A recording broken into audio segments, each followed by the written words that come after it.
Fala, inconformados teens, tudo bem com vocês? Eu me chamo Henrique Girardi e estou aqui para mais um vídeo do nosso The Bible, programa de leitura anual aqui dos Inconformados Teens.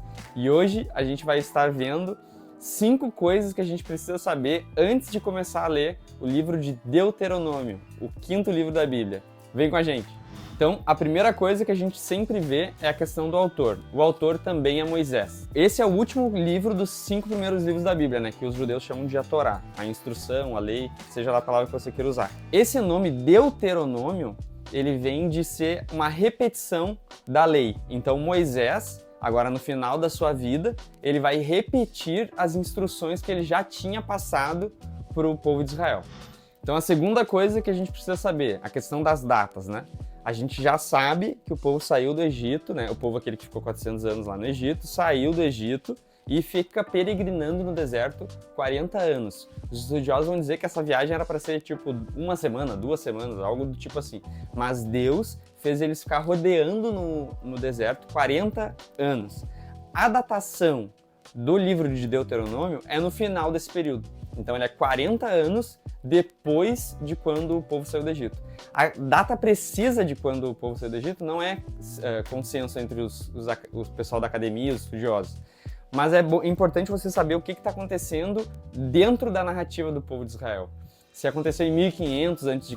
ou 1300 a.C., não vai interferir muito para tu entender a história. A terceira coisa que você precisa saber, a gente sempre segue esse padrão, né? O autor, a data e a estrutura do livro, é como que está montado ali o esboço do livro.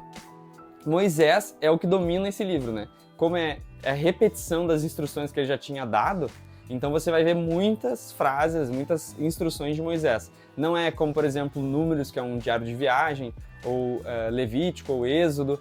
Ele é diferente, então ele vai ser uma reinstrução, se a gente for colocar assim, de Moisés, as suas últimas palavras, porque agora ele já não vai mais estar aqui, vai morrer, e Josué vai assumir o seu lugar. Então essa é a estrutura, os discursos de Moisés. Quarta coisa que você precisa saber, o contexto, o pano de fundo. Então é o final da vida de Moisés, né? Moisés, o líder de Israel, né? O libertador, assim que eles veem, assim. Muito importante o papel de Moisés, o autor dos 5 livros, né? Ele é muito importante. Agora ele está passando o bastão para o Josué. Josué vai assumir. Então você vai ver as instruções de Moisés. Contexto. Sempre é assim, desde o livro lá de Levítico, quando a gente lê. Deus, ele é vida, ele é pró-vida. Ele é puro, ele é bom.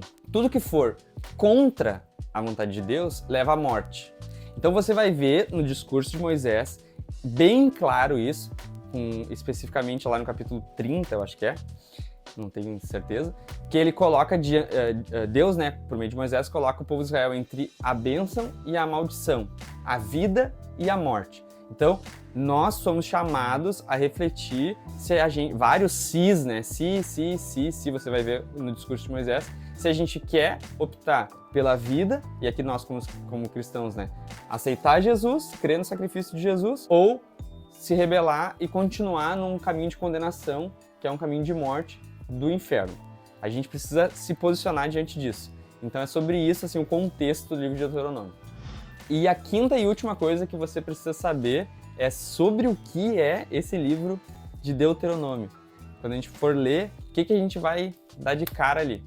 A gente vai ver que a humanidade caída, pecadora, necessita de salvação, necessita de um Salvador. E se a gente não tem como fazer algo para nos salvar, a gente precisa de graça, a gente precisa que Deus intervenha e nos salve.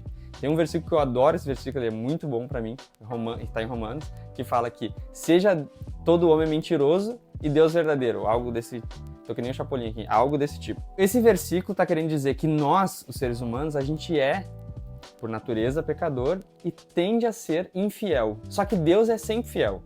E Deus quer ter um relacionamento conosco. Ele paga pela nossa infidelidade o preço que é necessário. Você enviou seu filho para morrer por nós.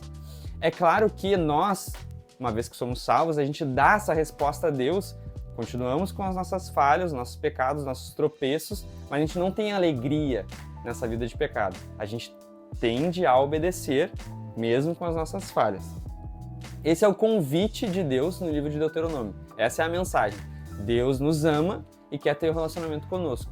embora a gente seja falho e pecador, e Deus conhece a nossa estrutura, tem esse texto também na Bíblia, mas mesmo assim Ele quer ter um relacionamento conosco.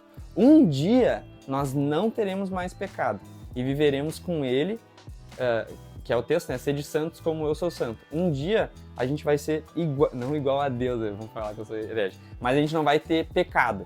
A gente vai viver no céu em santidade e o pecado já não vai mais existir. Então é sobre isso o livro de Deuteronômio. Ele tem uma mensagem para o povo de Israel, mas nós que somos a igreja, quando a gente lê, a gente já aponta essas coisas para Jesus e para um dia que a gente vai viver no céu com Deus.